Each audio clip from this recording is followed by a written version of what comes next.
அனைவருக்கும் வணக்கம். வழக்கறிஞர் சீனியராஜ் தலைவர் பாண்டியனார் மக்கள் இயக்கம். இந்த பதிவு எதுக்குன்னா, கடந்த 2 தினங்களாக சமூக வலைதளங்கள், குறிப்பாக இந்திய அளவில் ட்ரெண்டிங்காக இருக்கக்கூடிய காக்ரோச் ஜனதா பார்ட்டி அப்படிங்கிற ஒரு ஃபேஸ்புக் பேஜ் வந்து மிகவும் பிரபலம் அடைஞ்சிருது. அந்த பேஜ் வந்து எதனால் உருவாக்கப்பட்டது?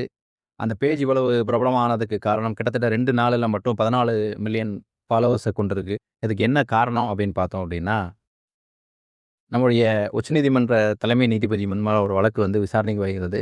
அந்த வழக்கில் வந்து போலி ஆவண சான்றுகள் வந்து சம்மந்தமான வழக்கு. அந்த வழக்கை விசாரிக்கும்போது, உச்சநீதிமன்ற நீதிபதிகள் என்ன சொல்றாங்க அப்படின்னா, இன்றையுள்ள இளைஞர்கள் பெரும்பாலானோர் வந்து வேலைவாய்ப்பு இல்லாம இருக்காங்க. வேலைவாய்ப்பு இல்லாமல் இருப்பதை விட அதே நேரத்தில வந்து அவங்க வந்து சமூக வலைதளங்கள்ல வந்து ரொம்ப ஆக்டிவா இருக்கிறாங்க. அதனால வந்து ஒரு கரப்பான்பூச்சி மாரி இருட்டில் உலாவக்கூடிய ஒரு உயிரினம் மாரி அவர்கள் 2 அலையிறாங்க, வைக்கிறாங்கிற மாரி ஒரு கருத்து தெரிவிக்கும் விதமா அவரு சொல்லியிருந்தாரு. இந்த கருத்துக்கு எதிர் கருத்து தெரிவிக்கும் வகையில தான் கிட்டத்தட்ட அந்த ஒரு நார்த் இந்தியாவை சேர்ந்த அபிஜித் தீப்கே என்பவர் வந்து அமெரிக்கால படிச்சு முடிச்சுட்டு இந்தியா ரிட்டர்ன் ஆனவரு. அவர் வந்து ஆல்ரெடி வந்து ஆம் ஆத்மி பார்ட்டியில வந்து மெம்பரா இருந்திருக்கிறாரு. அவர் என்ன பண்றாருன்னா, இந்த உச்சநீதிமன்ற நீதிபதியின் கருத்திற்கு வந்து எதிர்ப்பு தெரிவிக்கும் விதமாக ஒரு "ஆமா, நீங்க சொல்ற மாரி நாங்க வந்து வேலைவாய்ப்பு இல்லாம இருக்கிற இளைஞர்கள் தான். நாங்களெல்லாம் கரப்பான் பூச்சி போன்றவர்கள் தான். ஆனா அந்த கரப்பான் பூச்சிக்கு வந்து எவ்வளோ ஒரு ஒரு வரலாறு இருக்குன்னு உங்களுக்கு தெரியுமா?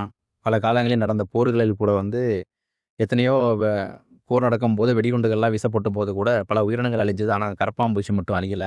கரப்பான்பூச்சி வந்து நீண்ட நெடு நாட்களோட ஆயுளோட வாழக்கூடிய உயிரினங்கிற மாரி அதோட பெரும்பான்மையான அத பத்தின பாசிட்டிவ் வைப்ஸா போட்டு ட்ரெண்டிங்கா செய்யும் விதமா செஞ்சு, அந்த காக்ரோச் பேர்லயே ஒரு கட்சி ஆரம்பிக்கிற மாரி காக்ரோச் ஜனதா பார்ட்டி அப்படிங்கிற மாரி ஒரு கட்சிய ஆரம்பிச்சு, உலக அளவுல குறிப்பா பாகிஸ்தான்ல இருந்து கிட்டத்தட்ட பல வெளிநாடுகள் இருக்கக்கூடிய நெறைய ஃபாலோவர்ஸ் அத ஃபாலோ பண்ற விதமா ஆரம்பிச்சனால, அந்த கட்சி வந்து பெரும் பேசும் பொருளா மாறிடுச்சு. சரி, கட்சி சோசியல் மீடியால ஆரம்பிச்சிருக்காங்க ஒரு பக்கம். எதிர்ப்பு தெரிவிக்கிற மாரி ஒரு கண்டனம் போட்டிருக்காங்க.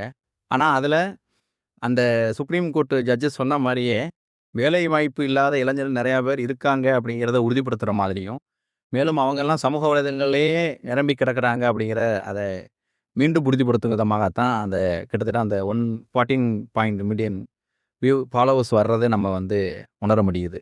இப்பேற்பட்ட ஒரு சூழ்நிலையில இருக்காங்க. இருந்தாலும் அந்த காக்ரோச் ஜனதா பார்ட்டியில வந்து ஒரு சில விஷயங்கள் வந்து ஒரு பிடித்தமான விஷயமா இருக்கு. என்னன்னா, அந்த பார்ட்டியில நீங்க சேரக்கூடிய மெம்பர்ஸுக்கு வந்து என்னென்ன குவாலிஃபிகேஷன் இருக்கணும்னு ஒரு 5 விஷயம் போட்டுருக்காங்க. குறிப்பா வேலைவாய்ப்பு இல்லாம இருக்கணும். அதேமாரி அவங்க வந்து சோஷியல் ஆக்டிவிட்டீஸ்ல நீங்க வந்து இருக்கணும். அ இப்போ உள்ள 2கே கிட்ஸா இருக்கணும் அப்படிங்கிற மாரி 2, 3 குவாலிஃபிகேஷன் இருக்கு.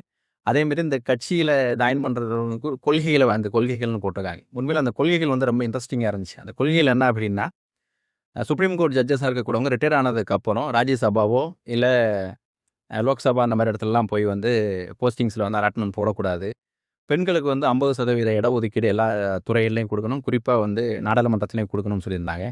அதே மாரி கட்சி தாவல் தடை சட்டத்தை வந்து தடை செய்யும் வகையில வந்து ஒரு பார்ட்டியிலருந்து ஜெயிச்சுட்டு, இன்னொரு கட்சிக்கு அவங்க ஆதரவு குடுத்து போனாங்கன்னா, 20 வருஷம் அவங்க வந்து எந்த எலக்ஷன்லயும் நிக்க முடியாத அளவுக்கு அவங்கள வந்து பேன் பண்ணணும் அப்படிங்கிற மாரி ஆக்கப்பூர்வமான சில கொள்கைகளையும் கொண்டு வந்தாங்க. உண்மையிலேயே வந்து இந்த மாரி கொள்கைகள வந்து நடைமுறையில் இருக்கக்கூடிய கட்சிகள் பயன்படுத்துனாங்கன்னா, மக்களுக்கு இது பெரும் உதவியா இருக்குங்கிறத நம்ம எல்லாருமே ஏத்துக்கிட்டு தான் ஆகணும். சரி, இப்போ இப்போ போகக்கூடிய காலகட்ட சூழ்நிலைகள் வந்து இந்த காக்ரோச் ஜனதா பார்ட்டி சோசியல் மீடியாவோட நின்றுமா? இல்ல தமிழகத்தில் பெரும் தாக்கத்தை ஏற்படுத்தின சோசியல் மீடியா மூலம் இப்போ ஆட்சியை பிடிச்சிருக்கக்கூடிய தாவேகா கட்சி போல இந்திய அளவிலே பிஜேபிக்கு ஒரு வீழ்ச்சியை குடுத்து, ஒரு பெரிய கட்சியா மாறுமாங்கிறத இது பொறுத்திருந்து தான் பார்க்கணும். இப்போ உள்ள கால சூழ்நிலை அப்படி ஒரு சூழ்நிலையில மாறுனாலும் ஆச்சரியப்படுறதுக்கு இல்லை அப்படிங்கிறது தான் அங்க ஒரு பெரிய விஷயம் பார்க்கப்படுகிறது. எது எப்படியோ காக்ரோச் ஜனதா பார்ட்டியின் கொள்கைகள் வரவேற்கப்படுகிறது.